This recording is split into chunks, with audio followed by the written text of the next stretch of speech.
Hi everyone, নিশ্চয়ই সবাই ভালো আছেন। বরাবরের মতো আবারও একটি সুস্বাদু রান্না দেখার আমন্ত্রণ জানাচ্ছি। আজকে আমি আপনাদেরকে ডাঁটা, কুমড়া, মিষ্টি আলু, গাজর এবং শোল মাছ দিয়ে অসম্ভব মজার একটি রান্না করে দেখাবো। এই তরকারিটা গরম ভাত, রুটি অথবা পরোটার সঙ্গে দারুণ লাগে খেতে। তাহলে দেরি কিসের, চলুন দেখে আসি। এই রান্নাটা করার জন্য এখানে নিয়েছি ডাঁটা 300 গ্রাম, কুমড়া 200 গ্রাম, মিষ্টি আলু 2-3টি, গাজর 1টি। সব কিছু কেটে ভালো করে ধুয়ে নিয়েছি। আর থাকছে একটি টমেটো এবং 5 টুকরো শোল মাছ। আপনারা অন্য কোনো মাছ নিতে পারেন। এবার রান্নার জন্য চুলায় কড়াই গরম করে দিয়েছি রান্নার তেল 3 টেবিল চামচের মতো। তেল গরম হলে দিয়েছি সামান্য গোটা জিরে। জিরেগুলো ফুটে উঠলে দিয়েছি পেঁয়াজ কুচি 3-4টি। পেঁয়াজগুলো 2-3 মিনিট ভেজে নেব, নরম হওয়া পর্যন্ত। পেঁয়াজটা যখন নরম হয়ে যাবে তখন এর মধ্যে দিয়েছি 1 চা চামচ রসুন বাটা আর সামান্য লবণ। কিছু সময় নেড়েচেড়ে কষিয়ে নেব, কাঁচা গন্ধ যাওয়া পর্যন্ত। এই কষানোটা কিন্তু খুবই ইম্পর্টেন্ট। সবজি থেকে যদি মশলার কাঁচা গন্ধ আসে তাহলে কিন্তু তরকারিটা খেতে ভালো লাগবে না। এরপর দিয়েছি আধা চা চামচ হলুদের গুঁড়ো, আধা চা চামচ ধনে গুঁড়ো, আধা চা চামচ জিরে গুঁড়ো। আবারও 2-1 মিনিট কষিয়ে নেব। মশলাটা যেন পুড়ে না যায় এর জন্য দিয়েছি সামান্য পানি। পানি দিয়ে কষাতে থাকবো যতক্ষণ না মশলা থেকে তেলটা ছেড়ে আসছে। তেলটা মশলা থেকে ছেড়ে দিলেই বুঝতে হবে কষানো হয়ে গেছে। তখন এর মধ্যে দিয়েছি টমেটো কুচি। টমেটো দিয়ে কিছু সময় রান্না করব। তারপর দিয়েছি কেটে রাখা ডাঁটা আর 2-3টি কাঁচা লঙ্কা। এই তরকারিটা কাঁচা লঙ্কা দিয়েই করব। এবার নেড়েচেড়ে 2-3 মিনিট এভাবে রান্না করে নেব। 2-3 মিনিট পরে এর মধ্যে দিয়েছি আধা কাপ পানি।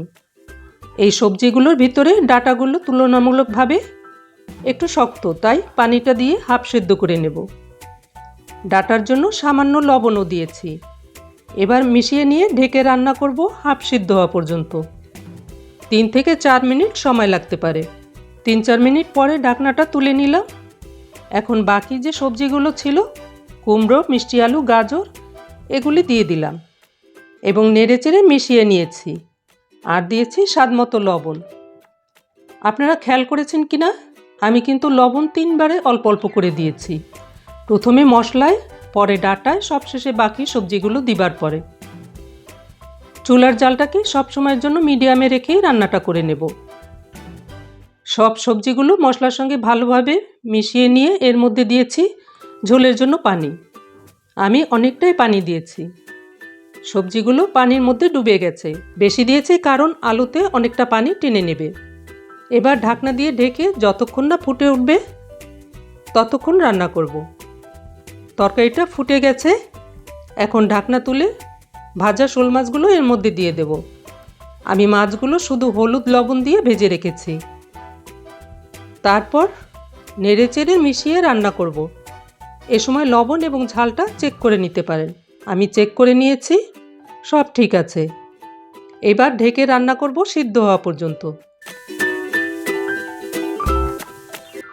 এখন ঢাকনাটা তুলে দেখি তরকারিটার কি অবস্থা।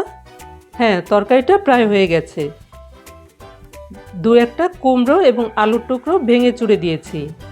তারপর নামানোর আগে কিছু ধনেপাতা কুচি দিয়ে নেড়েচেড়ে চুলার জালটাকে বন্ধ করে দিয়েছি এবং তরকারির উপরেও কিছু ধনেপাতা দিয়ে নামিয়ে নেব। গরম গরম ভাতে তো মজা লাগবেই, এছাড়া রুটির সাথেও দারুণ লাগবে খেতে। ভিডিওটি কেমন লেগেছে? যদি ভালো লেগে থাকে তবে একটা লাইক দিয়ে দিবেন। এরপর যদি কোনো প্রশ্ন থাকে তবে কমেন্ট করে জানাতে পারেন। আর সাবস্ক্রাইব করতে ভুলবেন না কিন্তু। সবাইকে অনেক অনেক ধন্যবাদ ভিডিওটি দেখার জন্য। সবাই ভালো থাকবেন, সুস্থ থাকবেন। Good bye.